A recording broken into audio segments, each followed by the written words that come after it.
The Austin City Council took steps today to extend the same ban smokers have in public places to e-cigarette users. Think parks and city buildings and the workplace. KXAN's Kylie McGivern spoke with parents who appreciate the intent and business owners who fear any fallout. I've seen a huge change, first from like the kind of buffer zone around buildings for regular cigarettes, and now that's been expanded to e-cigarettes. Melissa Aber is prepping to move her family to Austin from Boston, one of several cities that already ban e-cigarette use where smoking isn't allowed. I, as a parent, would just feel more comfortable if I weren't around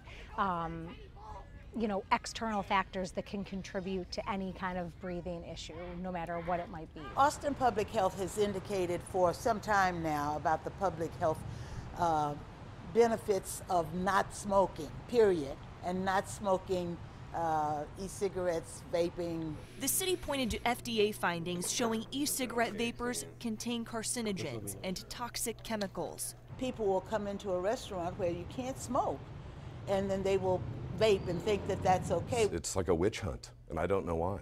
Charlie Hodge, president of the Texas E-Cigarette and Vaping Association, says the barrier, putting smokers and vapors in the same category, does more harm than good.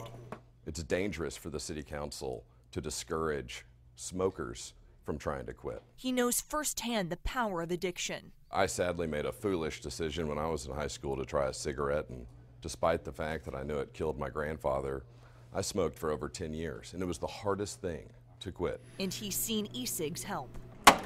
No problem. You have a good rest of your day, okay? As a parent, I would want to keep my children safe before anything else. Public safety, city council says this will extend. Kylie McGivern, KXAN News. Council is asking the city manager to bring back an ordinance within 90 days. The penalty for violating the city's smoking ban is a fine up to $2,000.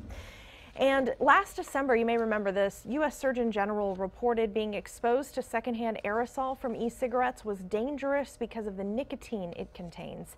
Last month, a study from the Centers for Disease Control and Prevention found 1 in 4 middle and high school students reported being exposed to secondhand smoke from e-cigarettes in just 30 days. That's nearly 6.5 million teenagers. As of January, 8 states, including California, Hawaii, and Oregon, have banned e-cigarette use in public indoor areas. In 2005, the city of Austin banned smoking inside bars, restaurants, and live music venues. Right now, smoking is not allowed in public places in the city, including parks, libraries, buses, or within 15 feet of any pedestrian entrance. Austin would not be the only city in Central Texas to set restrictions on vaping.